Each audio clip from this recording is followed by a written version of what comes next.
Hello வணக்கம், இது உங்கள் சிவி ஜோன். சொல்லணும் எப்படி இருக்கீங்க? இப்போ பார்த்தீங்கன்னா நைட்டு வந்து நிறைய சம்பவங்கள் நடந்திருக்கு போல இருக்கே. பார்வதி கவர்தும் போனதுக்கப்புறம் பார்த்தீங்கன்னா ஒரு 12 மணி வரைக்கும் தான் பார்க்குறது. அதுக்கப்புறமா தூங்கிடுறேன். ஏன்னா முடியலை. கண்டென்ட் கொடுக்க சொன்னால் பிக் பாஸ் தான் நிறைய கண்டென்ட் கொடுத்துட்ருக்காரு. உண்மையிலேயே பாவம். முதலே வந்துட்டு நிறைய இந்த மாதிரி சொல்லிவிட்டு அந்த கண்டென்ட்டே வரதில்லை. ஏதாவது சுவாரஸ்யமாக பண்ணுங்கன்னு. பார்வதி, திவாகர், கமருதீன் இவங்களாம் இருக்கும்போது பார்த்தீங்கன்னா ஒரு மாதிரி இருந்துச்சு. இப்போ அவங்களாம் போனதுக்கப்புறமா சுத்தமாக ஒன்றுமே இல்லைன்ற மாதிரி இருக்குது. அது மட்டும் இல்லாமல் இன்னைக்கு நைட்டு வந்துட்டு ஒரு பயங்கரமான ஒரு சம்பவங்கள் நடந்திருக்கு போல இருக்குது. வியானா வந்ததுலேருந்தே பார்த்தீங்கன்னா நிறைய பேர் வந்து வச்சு செஞ்சுருந்தாங்க. குறிப்பாக வந்துட்டு சாண்ட்ராவையும் விக்ரமும் வச்சு செஞ்சாங்க. அதுக்கப்புறம் சாண்ட்ரா தான் அதிகப்படியாக. இப்போ நைட்டு வந்துட்டு இந்த ஆப்பிள் விஷயம் நீங்கள் பார்த்துருப்பீங்க. நானும் பார்த்தேன். ஆக்சுவலாக ஆப்பிள் எடுக்க போயிருப்பாங்க. அப்போ அவங்க வந்துட்டு உனக்கு ஆப்பிள் இல்லைன்ற மாதிரி சொல்லியிருப்பாங்க. இப்போ இவங்க வந்துட்டு என் ஆப்பிளையும் தரமாட்டற பற்றியா, நீ ஒரு சரியான விஷம் அப்படின்னோடனே, நீ விஷமாக இருக்க தான் உன்னை வெளியே அனுப்பிச்சிட்டாங்க. ஸோ இவங்கெல்லாம் என்ன பண்ணிட்டாங்கன்னா, இப்போ வந்துட்டு நேற்று நான் நினச்சேன் இதை வந்துட்டு இந்த அரோரா விக்ரம் அவங்களாம் பேசிகிட்டு இருக்கும்போது, இனிமேல் நம்ம அவங்க கலாச்சா விடக்கூடாது. அவங்க போனவங்க தானே, நாங்கள் இங்கே இருக்கோம், அவங்களாம் நீங்கள் போயிட்டீங்க அப்படின்ற மாதிரி சொல்கிறாங்க. மக்கள் பார்த்தீங்களா தப்பான முடிவு எடுத்தனால அவங்க எவ்வளோ தைரியமாக பேசுகிறாங்க பாருங்கள். சரி, இப்போ என்னென்னா நாங்கள் எங்கே எடுத்துட்டுறீங்களா? ரைட்டு. இப்போ என்னென்னா இவங்க அதாவது நம்ம சாண்ட்ராக்கும் வியானாக்கும் செம்மையாக முட்டிக்குது. உடனே அது அவங்க போயிடுறாங்க. திவ்யா கிட்ட வந்துட்டு வியானா வந்து பேசக்கூடிய விஷயங்கள் அது. அதாவது இவங்கெல்லாம் வந்துட்டு இவ்வளோ பேச தெரியுதில்ல இவங்களுக்கு. அதே மாதிரி நீ வந்துட்டு இவங்களை வந்து ஒரு இடத்துல வச்சுருக்க பார்த்தியா, அவங்களாம் அதுக்கு முதல் ஒர்த்தே கிடையாது இந்த பிரஜன் விஷயத்தை. ஏன்னா பிரஜனை வச்சு திவ்யா வந்து ஒரு 3 வாரம் வச்சு செஞ்சுருப்பாங்க. சாண்ட்ரா செம்ம சண்டை நடந்திருக்கும். ஆனால் கடைசி வரைக்கும் இது அந்த விஷயத்த சொல்லியிருக்கவே மாட்டாங்க, எதுக்காக சண்டை போட்டாங்கன்னு. அதே திவ்யா சொல்லியிருப்பாங்க. அவங்க கிட்ட போய் நான் இதை கேட்கணும், பிரச்சனை விஷயத்தை அவ்வளோ சண்டை போட்டிங்களா, அதுக்கு எனக்கு இப்போ வரைக்கும் க்ளோஷரே வரல அப்படின்னு சொல்லியிருப்பாங்களே. அதை வந்து இங்கே வந்து ஞாபகப்படுத்துகிறாங்க.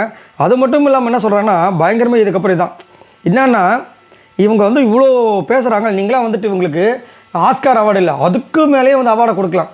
47 வயசு ஆகுது இவங்களுக்கு. 47 வயசு, 2 குழந்தைங்க இருக்குது. அப்படியே ஒருத்தங்க கிட்ட வந்து அப்படியே நடிக்கிறாங்க, அப்படியே பயப்படாமல் நடிக்கிறாங்க, அப்படியே பாத்ரூம்குள்ளே போய் ஒளிகிறாங்க.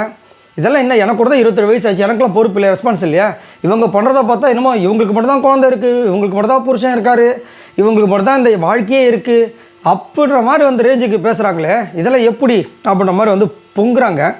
அதுலேயும் குறிப்பாக வந்துட்டு இன்னொன்று சொன்னாங்க. எப்படி இருக்குன்னா இதை போய் நான் இப்போ போய் அவங்ககிட்ட திரும்பி போய் கேட்டேன்னு வச்சுக்கிங்களேன், இந்த 3 வாரமாக ஒரு ட்ராமா போடுறாங்க, அதை எனக்கே திரும்பி போடுவாங்க. தயவு செஞ்சு இது உங்கள்கிட்டலாம் வந்து வச்சுக்காதீங்க. இவங்களே கில்லுவாங்களாம். அதுக்கப்புறம் நான் வந்துட்டு இவங்களுக்கு பேச தெரியாதுன்னு சொல்லுவாங்களாம். அதுக்கப்புறம் சைலண்ட்டாக ஒரு ட்ராமாவை நடித்து நம்மளெல்லாம் ஏமாற்றுவாங்களாம். என்ன இது அப்போ நம்ம வந்துட்டு பயங்கரமாக பொங்கிட்டு இருக்காங்க.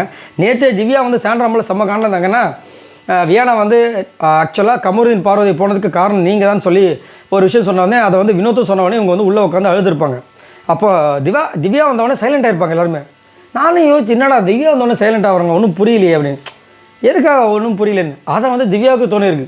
அதை அங்கே வந்து சொல்கிறாங்க, ஏன் நான் போனேன் என்ன, இவங்க இப்போ வந்து சாண்ட்ரா சுற்றி இருக்கிறவங்க எல்லாருமே ஒரு காலத்தில் வந்துட்டு இவங்களுக்கு அகென்ஸ்டாக இருந்தவங்க, இப்போ அவங்களாம் இன்றைக்கி இது நான் கசக்குதா அப்படின்ற மாதிரி வேறு அவங்க வேறு ஒரு பக்கம் பொங்கிட்டு இருக்காங்க. பார்க்கலாம் இன்னும் என்னென்ன நடக்குதுன்னு.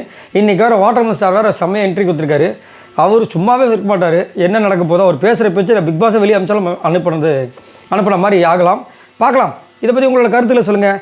இன்னும் யாரெல்லாம் வரணும்னு நினைக்கிறீங்க? இப்போ வந்து பிரவீன் காந்தி சார் அண்டு நம்ம வாட்டர்மெலன் வந்திருக்காங்க. வியானா ஆல்ரெடி வந்துட்டாங்க 3 பேர். இன்னும் வந்து பிரவீன் ராஜ் வர வேண்டியதற்கு நிறைய பேர் வர வேண்டியதற்கு. எதிர்பார்ப்பு பிரவீன் ராஜ், துஷார். உங்களுடைய எதிர்பார்ப்பு யார் மேலே? மறக்காம கமெண்ட்ஸ் பண்ணுங்கள். பாய் நண்பர்களே.